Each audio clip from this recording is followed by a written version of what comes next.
علیکم، میں ہوں افشاں زکی، آپ دیکھ رہے ہیں نیوز پاکستان .tv۔ آئیے نظر ڈالتے ہیں اب تک کی کچھ اہم خبروں پر۔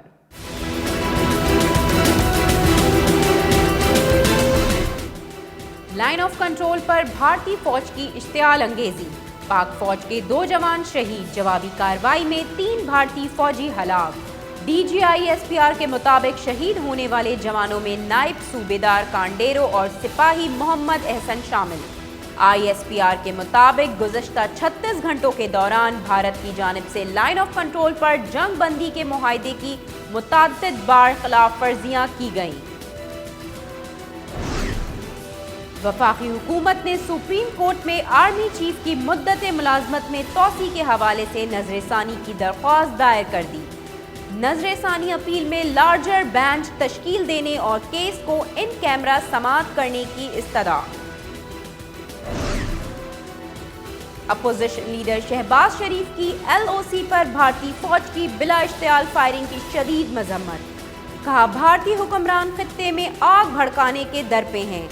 LOC پر جنگ بندی کے معاہدے کی مسلسل خلاف ورزیاں شہریت بل پر اٹھنے والے طوفان سے توجہ ہٹانے کی کوشش ہے۔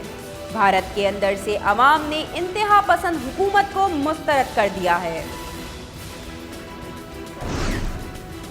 لائن آف کنٹرول پر معصوم شہریوں کو نشانہ بنانا بھارتی فوج کی بے حسی اور سفاکی کو ظاہر کرتا ہے، مشیر اطلاعات ڈاکٹر فردوس عاشق امان کا ٹویٹ۔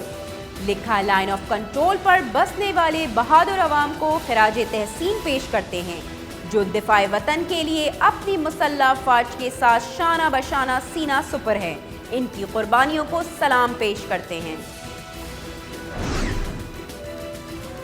قوم سیسا پلائی ہوئی دیوار کی طرح مسلح افواج کے شانہ بشانہ کھڑی ہے، وزیر خارجہ شاہ محمود قریشی کا بیان۔ کہا، دنیا جنگی جنون میں مبتلا بھارت سرکار کی شر انگیزیوں کا نوٹس لے، کیونکہ مودی حکومت خطے میں امن و امان کو تہہ و بالا کرنے پر تلی ہوئی ہے۔ بھارتی فائرنگ شہریت ایکٹ پر رد عمل سے توجہ ہٹانے کی کوشش ہے۔ ہندوستان کے عوام نے مودی سرکار کی انتہا پسند سوچ کو مسترد کر دیا۔ پاکستان سمیت دنیا کے مختلف حصوں میں رواں سال کا آخری سورج گرہن۔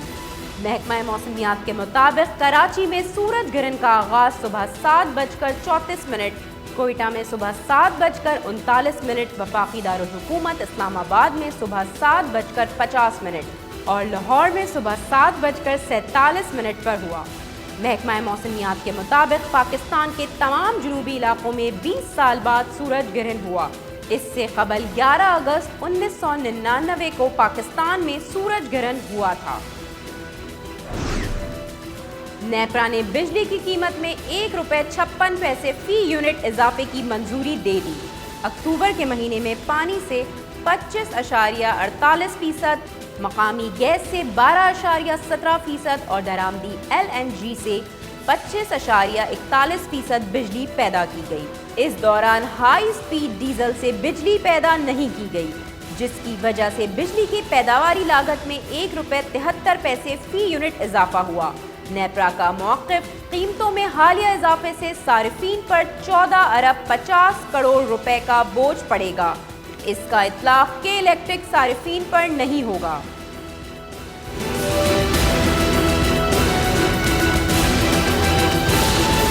اب تک کے لیے اتنا ہی۔ مزید خبروں اور اپڈیٹس کے لیے وزٹ کیجیے ہماری ویب سائٹ newspakistan.tv۔